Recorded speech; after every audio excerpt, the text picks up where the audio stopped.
we've got a first today. We've got a panel discussion, and East Coast, West Coast, from sea to shining sea. We've got today our returning host, Citlalli, Citlalmina, Anahuac. Thank you and welcome from Mexican Experience. And joining us for the first time is Sisa Quispe. Sisa is a Quechua-Aymara actress, voiceover artist, and is getting her MFA in New York City.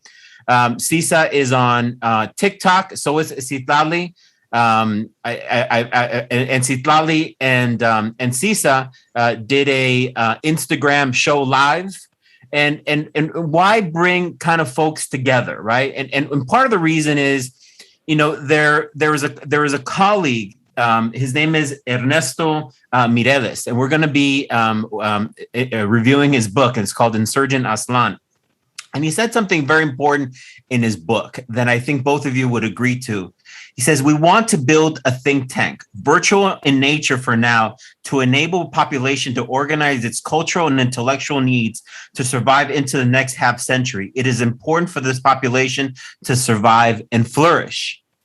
You know, so part of inviting both of you to be on this show is to have some of the discussions that both of you, along with others, are having, but to discuss the importance of why they are, how they're affecting people in their lives. Both of you are very, very different professionally, different parts of different parts of your lives, but similar messages. And as we bring people together in a virtual think tank, you know, I want to make sure that people on the East Coast, people on the West Coast, we may be, you know, Sisa Peruvian, Indigenous, and Citlalli, Chicana, Indigenous, but we're going to get into those terms. But I wanted the viewers to understand what we were doing and make sure we're supportive of each other.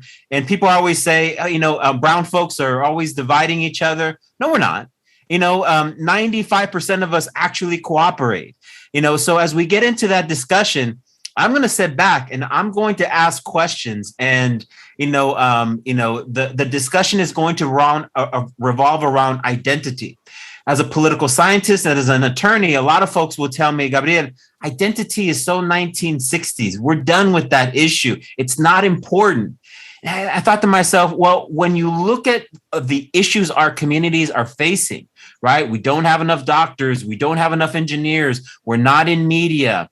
And, you know, and to avoid the identity conversation, to me, to a certain extent, is a bit irresponsible. So I'm going to start today with Sisa. Sisa, could you give the audience, you know, you do your TikToks. I think I saw a new one today. You're in film, you're getting your master's in fine arts, and you're combining a lot of film artistry. And tell us where you're from, what year you immigrated. Tell us a bit about yourself. Okay, thank you. Thank you so much for having me tonight. I'm very happy to be part of this forum next to Citlalli, who I really admire and learned so much from her as well. So I moved here to the US 5 years ago, and I used to be an accountant, actually, but in here I wanted to switch careers. So I decided to become an actress.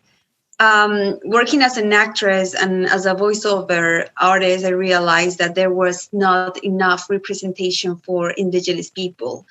And at the beginning, I even realized there was something wrong, because people will tell me, oh, you want to be the next Salma Hayek, you want to be the next Sofia Vergara. And at some point, I realized that those people who, of course, I admire, they didn't represent me because they're light skinned, they're white Latinos, right? So that's how I started to question about, like, okay, who am I? What it's going to be? Do I have a space in Hollywood? What is it? And New York City. You hear that? Yeah. And then I realized that mostly Indigenous roles were based on stereotypes, or were simply not represented at all, right? And I realized that that one of the biggest issues was because there were not enough writers, indigenous writers. There were not enough indigenous directors, especially producers. So at the end, it's a business, right? So their producers, they only care about what it's going to sell the most. So I realized, okay, I'm going to have to do my own work. I'm going to have to create my own work. And I believe I am a storyteller, and I love to tell stories just like my ancestors. And I tumble into TikTok and I realized this is a good way to tell my stories in a light-hearted way, right? And then I saw all these creators, different beautiful creators talking about their own culture. And I realized how similar we all were from all the continent. Like we all have so many things in common. And that's how I started to create on TikTok. And I believe my mission as an artist is to empower our indigenous people, because I grew up in a society where we're mostly oppressed and we're ashamed to show who we are. Yeah, so that was the first time I feel like, no, we need to come together. Together we're going to learn from each other and create unity. And I realized also the term Latin America, being Latino, it really separates us from other brothers, our brothers and sisters from Canada and the US, indigenous people from there. So that's basically me in a nutshell. Perfect. Thank you. Citlalli.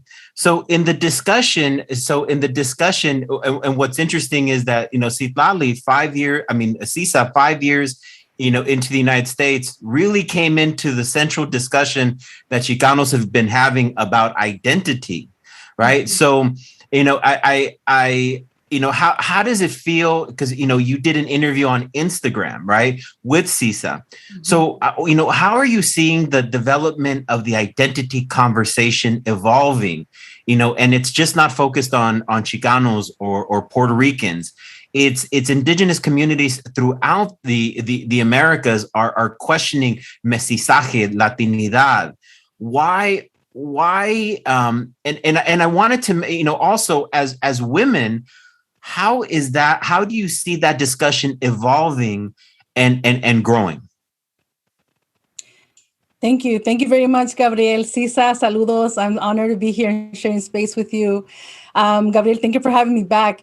As far as what has been happening over the last 5 years, and first and foremost, for Sisa to capture that, right, when she got here and start putting this together, I think is amazing. And it shows the power of social media, of a lot of people really radicalizing and politicizing their perspective and really searching for who they are.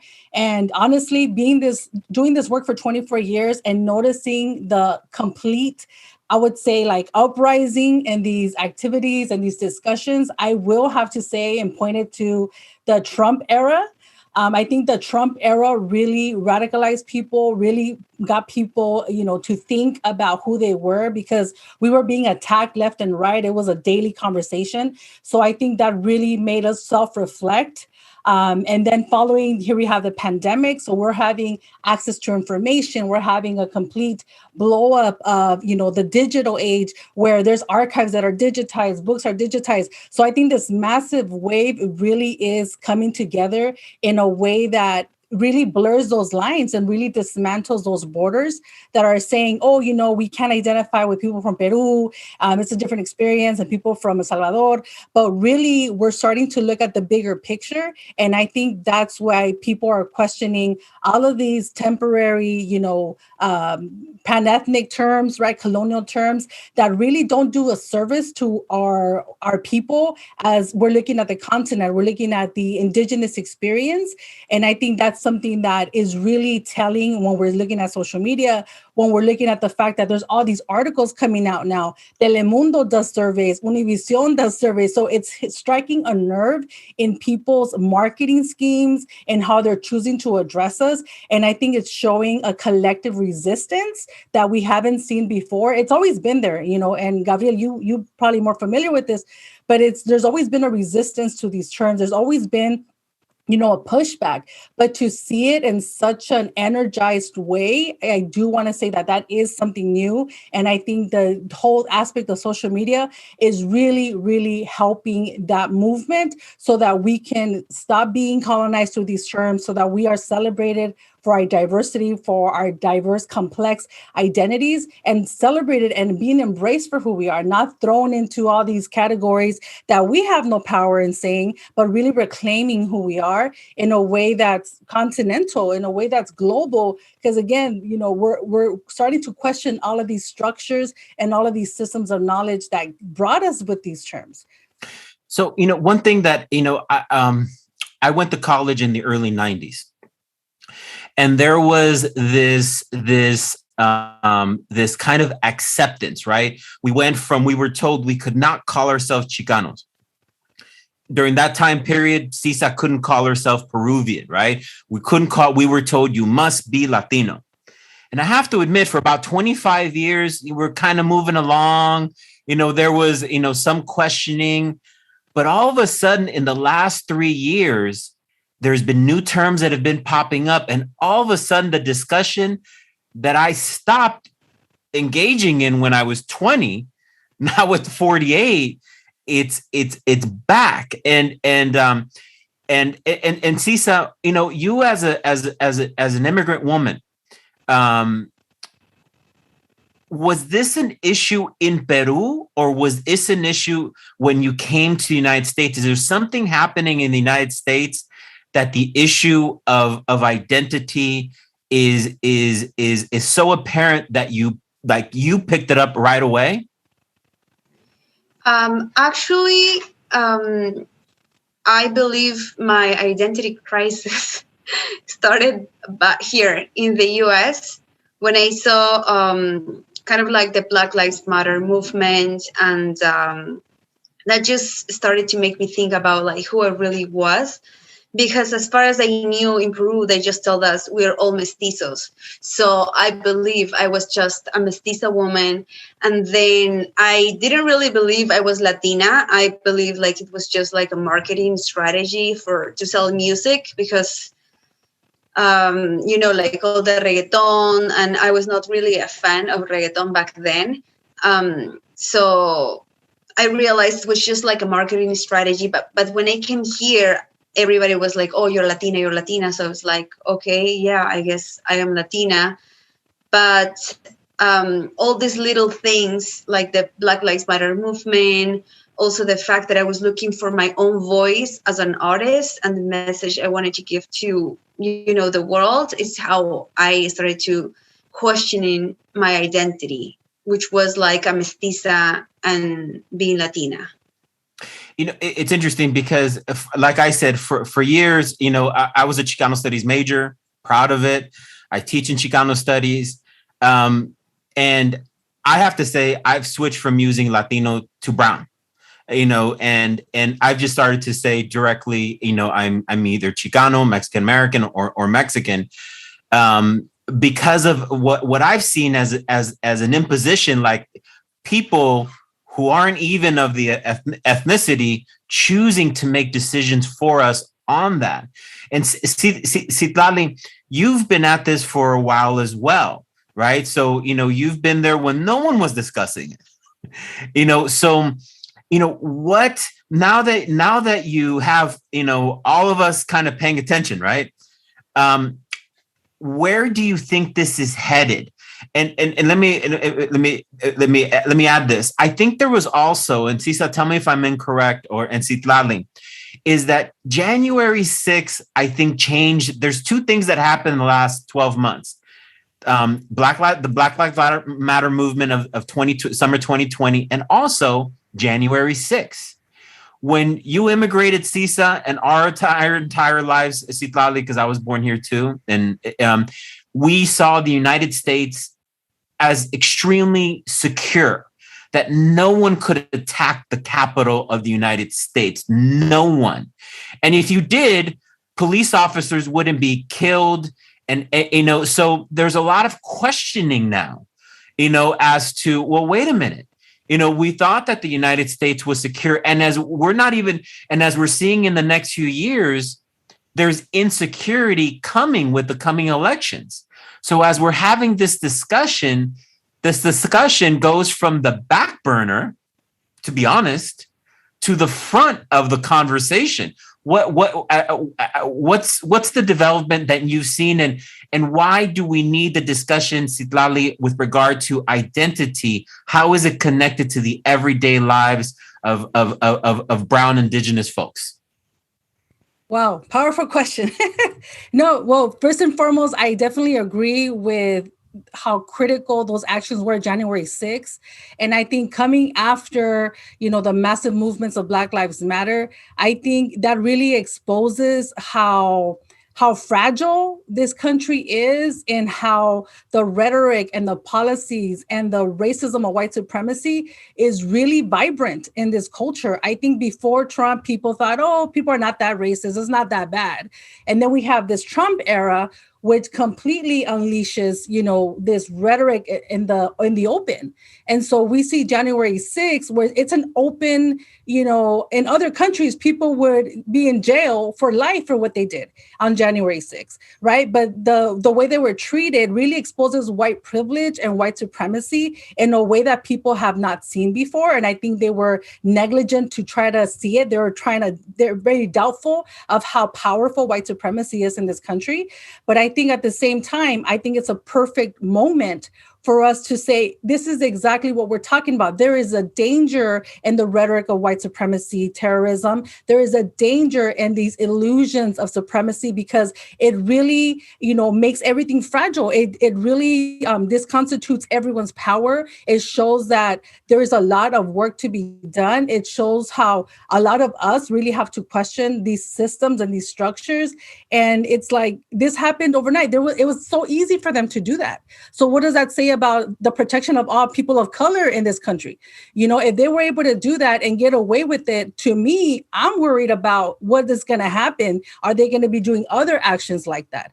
And also how the police brutality systems, how it's openly giving way for these terrorisms to happen. And yet us as indigenous folks are like, wait a second, where are we in this conversation, right? Where we've been criminalized, where we have the Black Lives Matter movement. So I think it's an exposure of what's really at the vein of this American system, this American country is really fragile. And it shows that white supremacy is part of this culture, is part of this politic. And we as indigenous people, as brown people, we really have to sit down at the table and start directing these conversations, because as we see, this is fragile. This is very fragile, and we have to put it together to create power, and the power that we haven't held because of terms like Hispanic, Latino, Latinx. It's like our populations are constantly being exploited. We're constantly being criminalized. We're put at the back end of the political national narrative,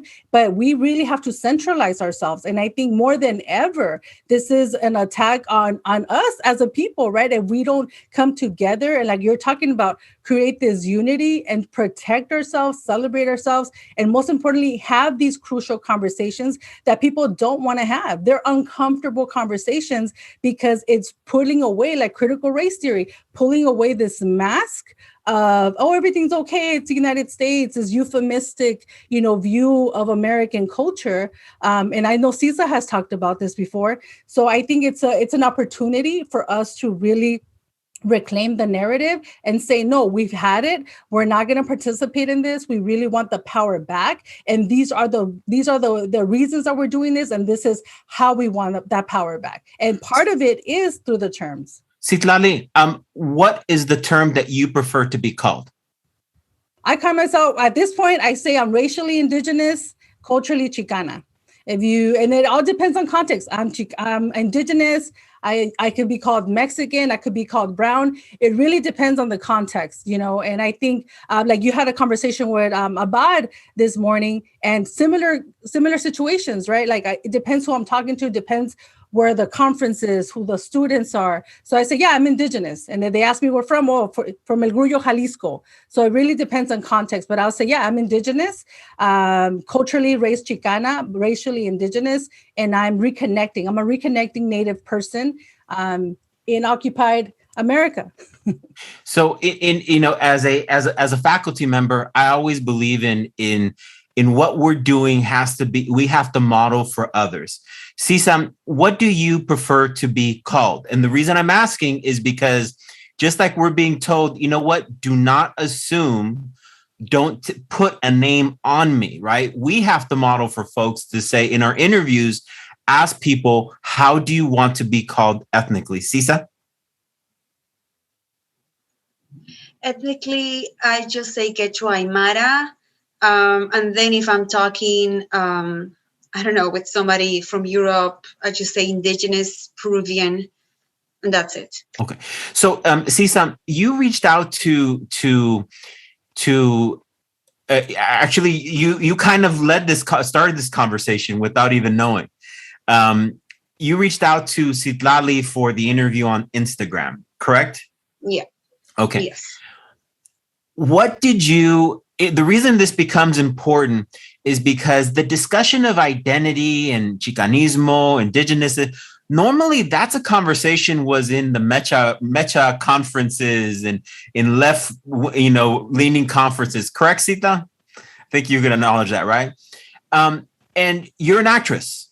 And I've noticed there's nothing wrong with being an actress. We want your success. But I've noticed that the conversation about identity has now, the sphere has grown, right? Where I remember when Citlalli mentioned that she was going on your show, I thought to myself, where do you've decided to be a leader in our community, and congratulations. But where do you want the conversation of identity to go? What is your message for those listening to you? What do you want them to do? What change do you want? Sisa, you decided to extend the conversation to Citlalli about identity. You found her in social media. We've all found each other on TikTok or YouTube or somewhere, right? What change? You immigrated to the United States 5 years ago. You jump into the identity question that Chicanos and Puerto Ricans have been dealing with for 170 years. What change are you looking for in that conversation that you're seeing is so important? I'm looking for honor and respect to my people. That's what I'm looking for. And I use my art and my platform and my voice in order to go to it, to achieve it. And it's really important first to know who you are and to love yourself. And you cannot love what you don't know. So that it's really important to educate yourself, like your own history. When they tell me I am mestiza, they're basically telling me just don't ask questions. This is who you are and that's it. But since I decided to stop listening to society and I decided to listen to myself and my heart, I realized who I was. And this is huge, that we can really make so many changes. And also answering to the other question you asked, Citlalli, well, we have to understand that this government, all this structure is based it comes from the colonialism, right? And they created this system. But Indigenous people, we have our own system. It's completely different. It's a whole different way of cosmovision. In the Quechuas and Aymaras, we have the Aini, and it's about reciprocity, reciprocity. And it's completely different than the capitalism world that we live on right now. So every time I'm educating more myself about my own culture, about my ancestors, I just realized how big we were, the wisdom that we have, and how many changes we can do, and the power that we have in us, and we have no idea that we have it. So I believe right now, I am going through my journey of decolonizing my mind, and I'm sharing basically this journey on my social media.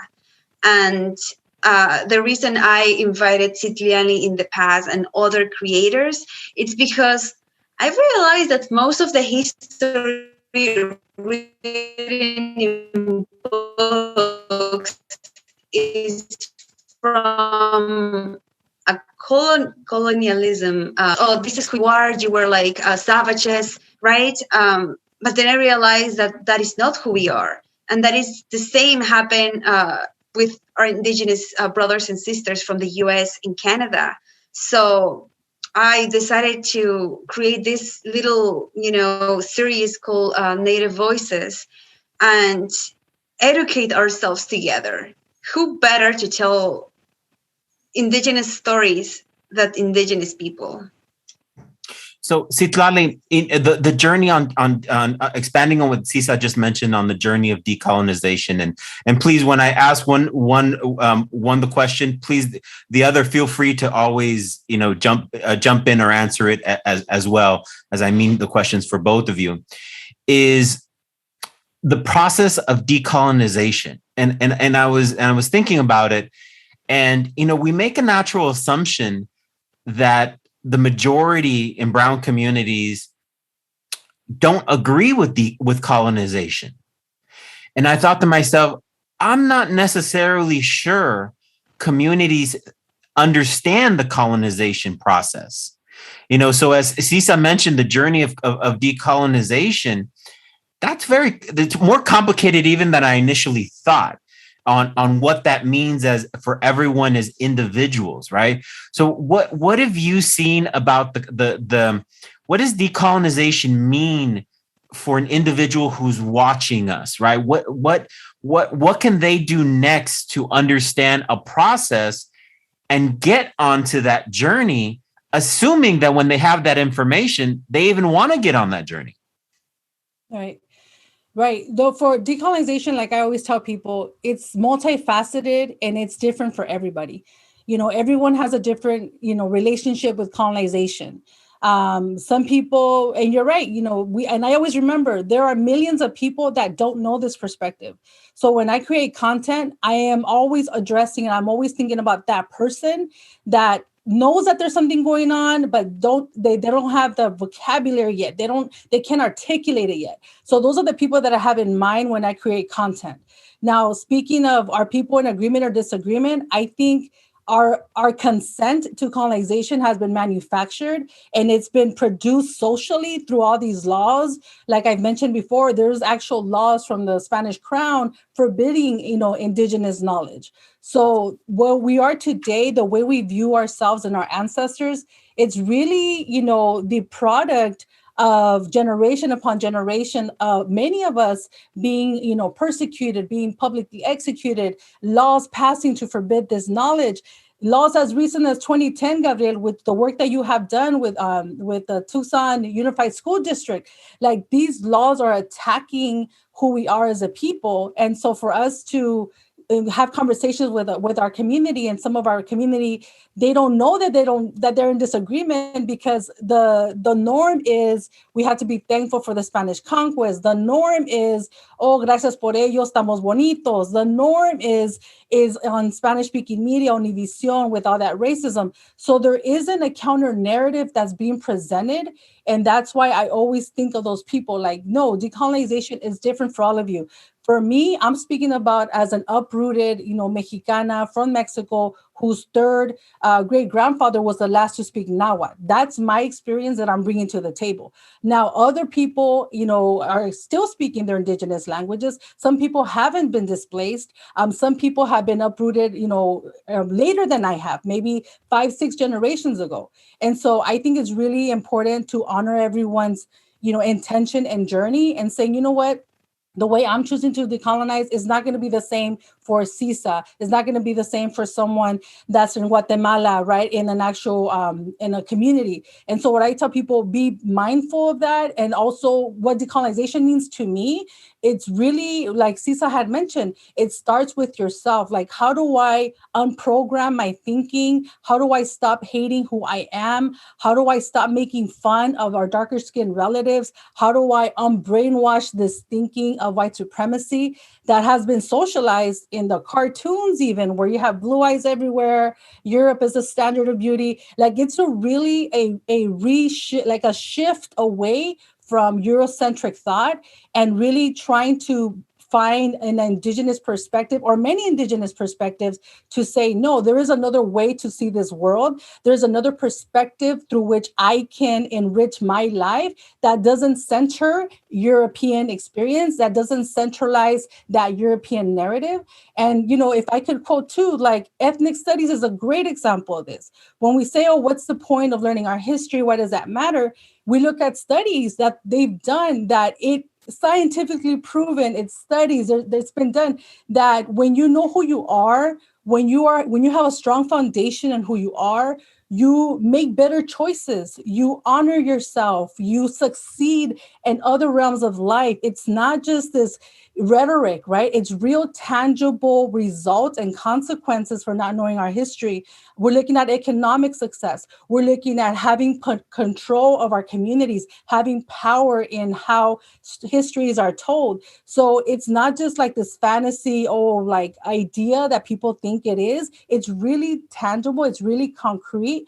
And it manifests itself into politics. It manifests itself into cultures, into how indigenous people today are being killed for protecting, their land, like the water protectors. So these ideas of decolonization, like I said, really do hit people differently, and people's, journeys are impacted differently. And if I can answer to the question you asked, Sisa, about what do we want people to do, as for myself, first and foremost, let's start with not using the terms Hispanic, Latino, Latinx.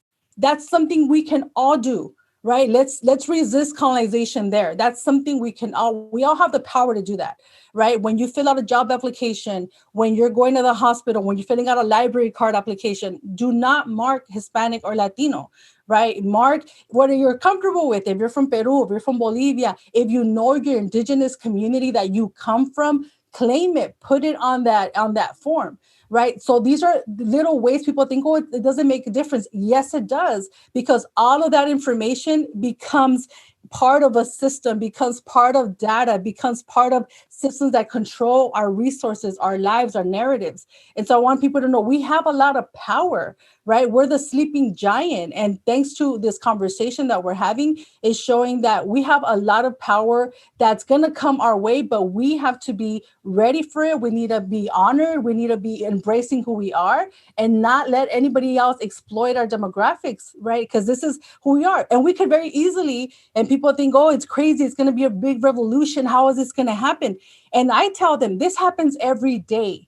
Every day, someone is learning who they are. Every day, someone is saying, you know what? I'm not Hispanic or Latina. That makes sense to me. Every day, there's someone teaching their children the truth about Christopher Columbus. And so to me, those little actions all matter. All as small as you think that they all matter. Because guess what? That little kid, if he is raised and to think critically about history and about identity, he may run for office. He may have a whole community behind them that's trying to decolonize the city government, trying to decolonize education. So it all starts with us. And every action that you do to reclaim who you are is powerful. And I want everyone that's watching this to feel empowered. Don't minimize yourself. Stop watering yourself down. Don't think that you're smaller. Don't think that you don't matter. You matter. And we come, like Sisa was saying, we come from great civilizations, great cultures, and you have a lot of power. Recognize it and use it. So Sisa, it's interesting in the since the 70s, there was this quote unquote, the emergence of Hispanic and Latino. And the use of those terms emerged from people wanting to say, part from Spanish language media, but apart from people saying we need one word to unify everyone, right? And that narrative, has gone on for the last 50 years, right? One word, one people. And what I'm getting for folks in the discussion about, but what's come out is that decision might have been incorrect because we're not seeing the outcomes. We're not seeing the outcomes in the economy, in our production, in media. We're only 3% of the actors and actresses that are coming out. We're 19% overall, the entire brown population, right? So they're part of a group is saying Latino, Hispanic, Latinx, unity. If you argue against that, you're being disunited, right? So can you explain why saying indigenous Chicana, indigenous Peruvian, indigenous Salvadorian, Afro-Cubano, Afro-Mexican, why that is unity and saying Latino, Hispanic is not, or explain that perspective?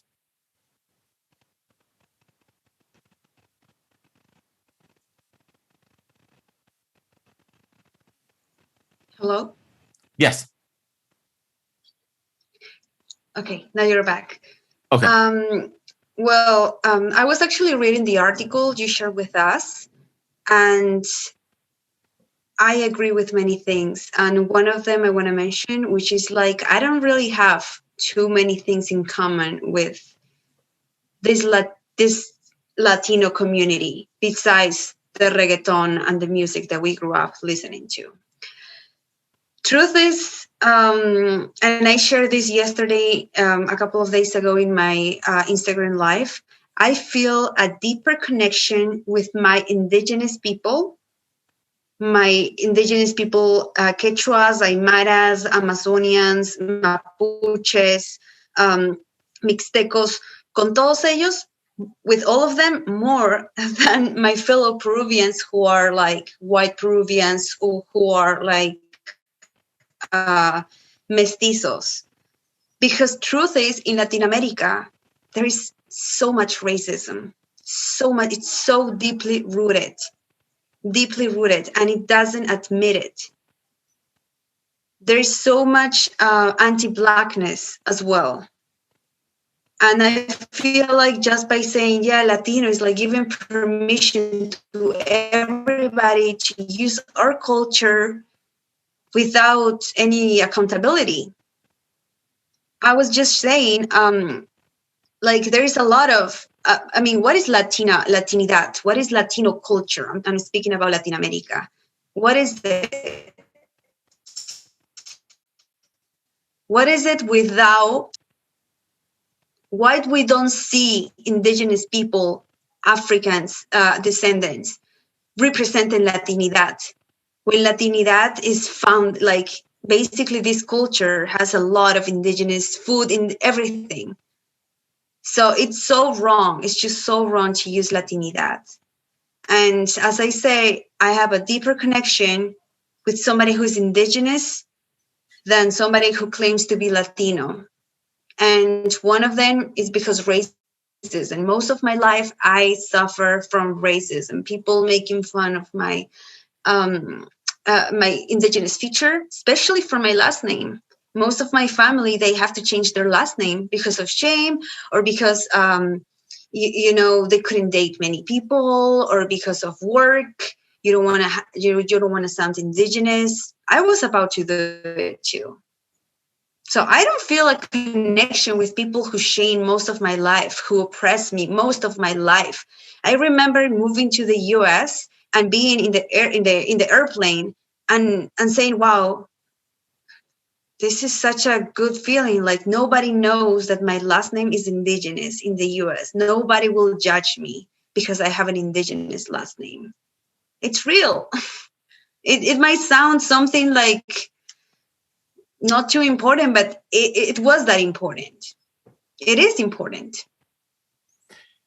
Part of the conversation today was to get that response, because these conversations that folks are having, a lot of times are censored, even within our own communities, that we can't say what you just said, Sisa.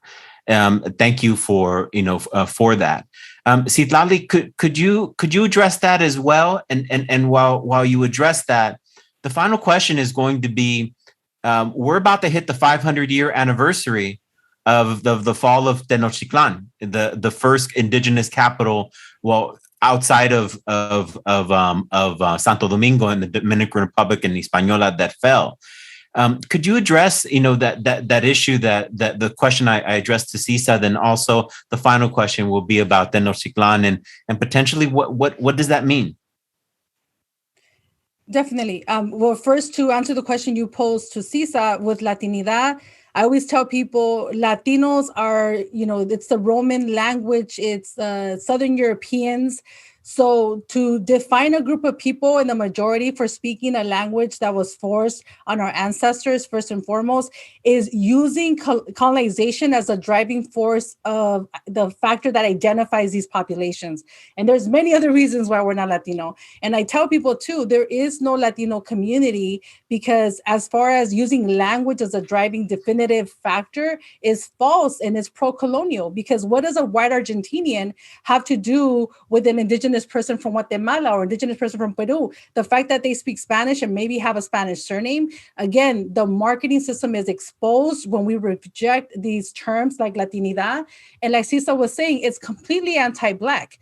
It's always trying to whiten up indigenous and Black people. It's never trying to indigenize or blacken up, white folks, right? It's never that. The whole purpose, and every time there's Latino Heritage Month, they exploit our culture. Right. I agree with Sisa when saying you see an Aztec calendar, you see like corn, you see all these things that are about our culture. Then why not just use Mexican, Central American, South American? Why not just use the culture instead of using it as a gimmick to try to bring in all of this population? And where we look at the definition of Latino in the modern use of it, it's an exploited term. It's a demographic term that exploits our population, makes it seem like we all like the same products. We're all going to vote the same. We're all going to consume the same products. And it's a lie. It's a fraudulent term that gets people grants, that gets people, to get a profit for what they're trying to drive. And we're completely in disagreement with that. Now, as far as the 500-year anniversary of the fall of Tenochtitlan, August 13, 1521, it's very interesting because in the 90s, all I knew was Mexica, right? That's what the research was on. That's what I knew. That's what I was like studying. But now recently in the last 10 years, I want to say like the complexity of what that invasion was and who participated in that invasion of Tenochtitlan, to me, has really made me reevaluate the way I view the conquest of Mexico Tenochtitlan. I didn't know that 100,000 indigenous folks allied themselves with the Spanish. I didn't know that there was, that it was not about the Spanish getting help from the Tlaxcaltecas and all these other groups, but it was how did indigenous people of Mexico use the Spaniards for their own political gains? That is new to me. Again, I am moving away from a Mexica-focused, Mexica-centric view of colonization. And learning this to me was like, wow, I have a lot to learn about who so-called conquered Mexico Tenochtitlan. Now, was there devastation? Was smallpox used? Was there violence? Absolutely. But in the only focusing on Mexico, only focusing on the defeated Mexica or Aztec, for people that don't know, there is a narrative that's being promoted that all indigenous people have been defeated. Therefore, case closed. That's how it went down. And now we're just going to commemorate what happened. And my understanding now, again, I'm reevaluating my own knowledge. It's the fact that that defeatist view of the Mexica actually came in the late 1800s after the whole Mexican independence to try to scapegoat indigenous population that would fit the model of a defeated indigenous population, right? And so if you look at the works of Federico Navarrete, a Mexican historian, he does absolutely great work in debunking that whole notion, right? Why don't we know about the Tlaxcalteca, the Cholultecas, the people from Tlacopan? There's so many, different defeats and different resistance movements in Mexico that took place and still continue to take place to today. So as far as what is happening with Mexico Tenochtitlan, it is the fall of the Mexica capital, but my new information, my new research is forcing me to reanalyze and say who defeated the Mexica, right? Or how did the indigenous people of Mexico use the Spaniards? Not that they were used and the Spaniards were conniving and more knowledgeable and more sophisticated. It wasn't that way. It was what political, realities existed at that time that led for the Tlaxcaltecas to use the Spanish in their takeover of Mexico Tenochtitlan. And of course, that also can be questioned more further. But again, that is my new evaluation of that situation. And that goes to show just how the knowledge I had in the 90s, it's very different now. Like I said, I'm growing, I'm learning every day. And I have a lot to learn about the other populations of Mexico that were never defeated. So that's my take on the commemoration for Friday. Thank you.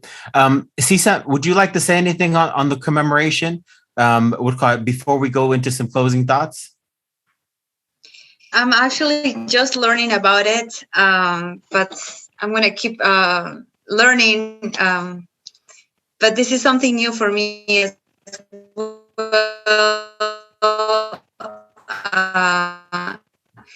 I knew some it's indigenous people, but I always, as I say, like I rather hear it from somebody who is indigenous than just reading on the internet, because there is so much misinformation. Got it. I think we lost. Okay. But thank you. So I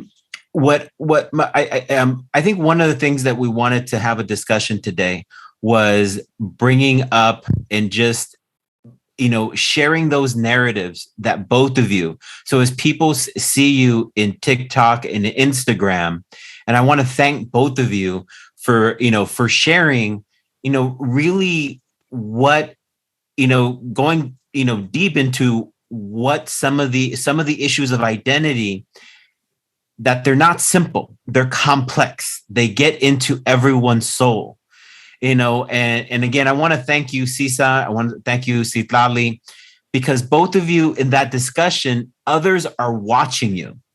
And I don't mean that in a negative way. I mean that in the sense that they're watching, some are, but anyway, but watching in terms of modeling how to have conversations, on this issue.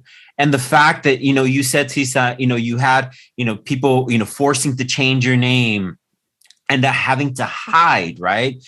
And I think, if there's one theme that I get from this discussion, then I'll pass it to both of you, is, again, it's okay to question everyone. It's okay to question us. And if you stay silent and don't speak out, one, that's bad for you and your own mental health, but it's also bad for the mental health of the community because you're not sharing. So I'm going to start with you, Sisa. If you have some final thoughts, then to Citlalli, then we'll close out.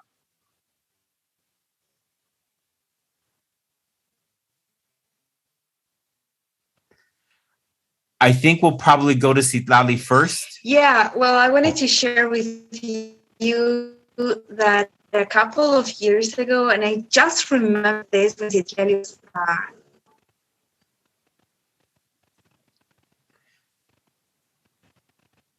I think Citlalli, we're having some problems with your audio. You want to go ahead and try now again? Yeah. Well, I wanted to share with you that a couple of years ago, I was reading this book, and it was basically talking about how to be like an outlier and somebody who's successful and happy, right? And the author was sharing that for him was so important to know his ancestry. And he wasn't talking about who was your grandfather or your grandmother. You could be able to understand the ways of why will you think in a certain way? Why will you have these certain habits? Why will you react in certain ways? And that really I remember like that really struck me because I knew who was my grandmother, but I have no idea who was my great grandmother, who was like great great grandmother. And then when I found out that they were like Quechua people living in the Andes, that they have farms, that they were living there, so connected with their identity. It's just like it really started, this journey. It really started to like it pushed me further to look up into it. So what I wanted to say with this is like, since I started my decolonization journey, I feel more happy than ever. I feel like every time I'm getting to know more myself, who am I? And I'm just somebody who's sharing my happiness with people who, we can make a change. And the fact that people identify and embrace their indigenous roots, their indigenous identity, we can really make a change in this world. So yeah, thank you so much for having me as well. I'm so happy to share with you this beautiful journey. I'm always learning in every single conversation. So I appreciate you. Mm-hmm. Thank you very much, Sisa. Citlalli. Thank you. Thank you again, Gabriel, for having me back a second time. Thank you, Sisa, for sharing your amazing knowledge and insight. What I would like to leave people today was with thinking about all those little things that we have been taught to be ashamed of, all those little things, like, for example, words that we say in the Spanish that a lot of Mexicans speak, like, oh, no te agüites, tocayo, no pises el zacate, papalote, chicote. Like, I didn't know that in Mexico, the majority of us were speaking an indigenous language in the mid-1800s. Over 70% of Mexicans were speaking an indigenous language in the mid-1800s. That was powerful to me to learn, because I was like, wow, that's why there's so many, indigenous words in the Spanish that we speak. And I want you to remember that. I want you to think of the food that you're eating, the corn, the tortillas, the frijoles, the tomates, the vainilla. I want you to remember how thousands and thousands of years it took for your ancestors to create those foods. I want you to remember your ancestors that created those words, those languages that you speak today. I want you to remember the land that you're on and honor the collective ownership of our indigenous ancestors, of our indigenous descendants. And I want you to take place in a resistance that's righteous and a resistance that's humanizing. Because like I tell people, to decolonize is to humanize. Our ancestors were forbidden to be who they were forbidden to practice a lot of their traditions for just being who they were, just by being the Mexica person, by being the Mixteco person. So I want us to remember that and remember the resilience and say, you know what? It's worth it for me to go through these uncomfortable conversations. It's worth it for me to share my space in social media, to make a post, to correct the teachers, to correct my kindergarten teacher from teaching my child about this. It's important because we're representing a group of people that were not allowed to fulfill their potential as human beings. And I think at the end of the day, to me, that's what decolonization is. It's to humanize. It's to be able to, all of us, to fulfill who we are, to be happy, like Sisa said, to be complete, to be able to love ourselves, to be able to live this life, this sacred life, this journey of life without questioning who we are, the validity of our experience, and the validity of our ancestors. Well, I want to take the time and thank both of you for having that conversation, and for those who follow you on TikTok, on Instagram, on YouTube, both of you, to understand a bit more about you, and to understand that as you're going through this journey of decolonization, sharing and communicating with others is part of that process. And we've hoped that here on this episode that we've modeled, that interaction as human beings, that we can have that communication, and that others, post your questions here in the comments as we invite everyone to subscribe to BuelnaNews, but put your comments so that Citlalli and Sisa can see them, and then they can address them in their Instagram or their YouTube or whatever. We want to be able to bring more folks into the conversation and build that momentum. So this is your host, Gabriel BuelnaNews, signing off. Thank you, everyone.